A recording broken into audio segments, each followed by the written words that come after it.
The next thing I'm going to do is show you how to alter keys. After all, this is what this workshop's about, right? And I've made a bottle for you. Well, you weren't looking. I don't like throwing bottles in front of people because my nervousness shows, and it's like sort of shaking up at the tops of these little.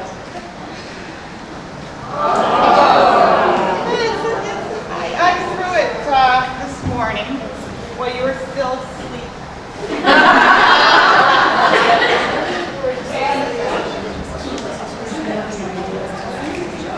Really what that is, it's another version of closed form. And the one I'm going to be closed form, I'm going to be demonstrating carving for you is the egg shape. But there's a lot of similarities in both of these shapes. But I have a particular reason for wanting to demonstrate altering this particular shape because it will show you what's in. Okay, so I am going to alter this piece. Okay, I just thought can you grab one of those pieces what's cut in half? Thanks. Here's a half of one of these from yesterday. That was a similar piece. Yeah, you can't see the back, how thick it is. That I'm going to hide from you. but what I'm going to do is I'm putting in the alterations of this piece vertically. So this is half of it, and as you can see, it was, you can pass this around if you like. You can pass the other half around. On the other half of the room.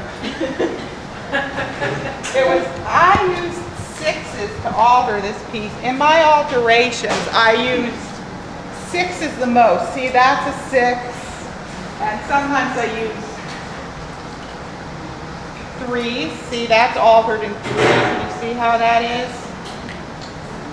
So the alterations of that piece, I made it into 3, and sometimes I use 5. Now, other people like 4s a lot. See, there's a good 4 person. So you have beautiful 4s with your beautiful squares. And some people like 7s for mystical reasons. But anyway, you can choose whatever you want, but I'm choosing 6 here. So 2, 4, 6. Sort of just give myself a little start.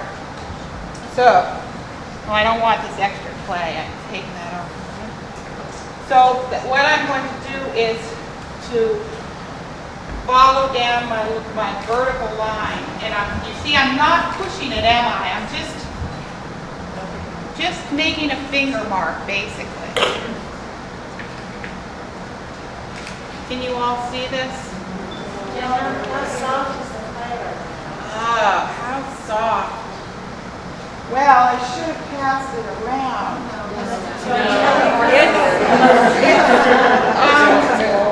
I'll pass it around as soon as it's done, so you'll get it. So you threw it this morning and then you I dried through it. threw it this morning, but I didn't. It hasn't been drying the whole time. When it got to a point where I knew it was still plastic, but it wasn't sticky wet, I covered it.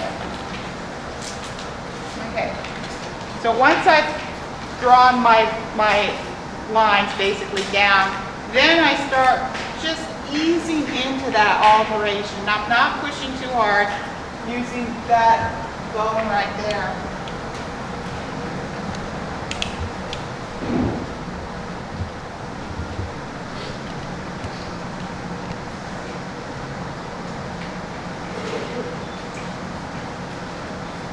Then a little bit more. Just sort of coating this in.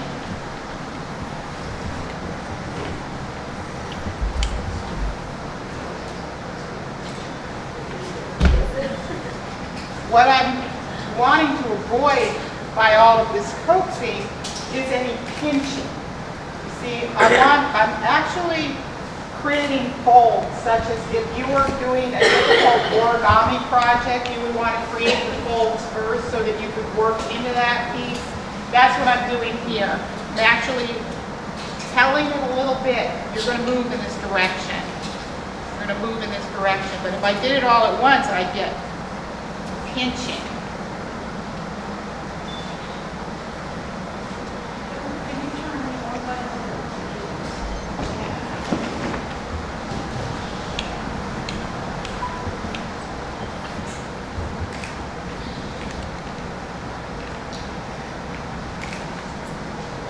Let me wash my hands. They're yucky.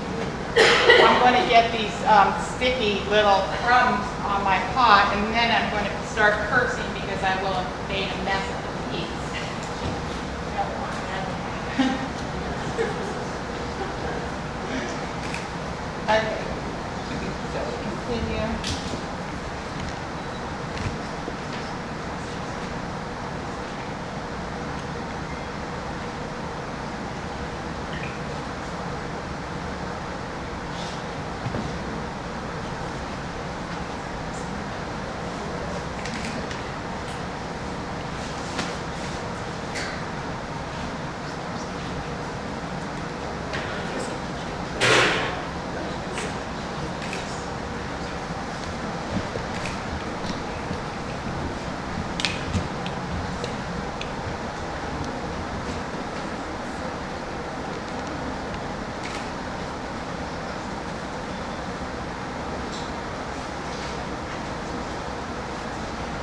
Okay, I pretty much pressed those creases in.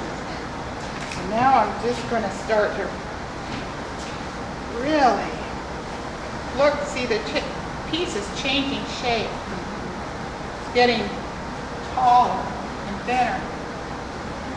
Sort of the opposite of what happens when you're growing that shape and you take your cylinder and you're coaxing it into a sphere. It's getting wider but shorter.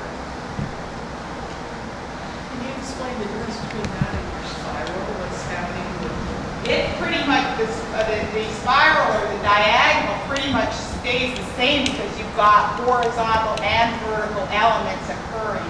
So the whole thing's going to get smaller, right? It's going to get shorter and it's going to get thinner because you're pressing that in. when you do a spiral? Do you just do it by eye? Like this? Yeah, and at the end, we're doing pretty good. I think I don't know, I hope so. But the last thing I'm going to do is, even though it's going to be a little wet, I'm going to go ahead and alter that piece for you so that you see that. And it's a little out of order in terms of the cooking show, but there's not much we can do about it because the piece is like sticky wet. It's too wet. So we just make this. So here's the thing I wanted to show you. A little kiss, right? It actually, this demonstrates the reason why you put a little pin prick in your egg forms or your closed forms, because, or you try to do that before they alter, because it really does. I'm squeezing a little, and I've actually created a bellows with this plastic clay. Literally, your hair, their hair. Kiss. I don't know if we all can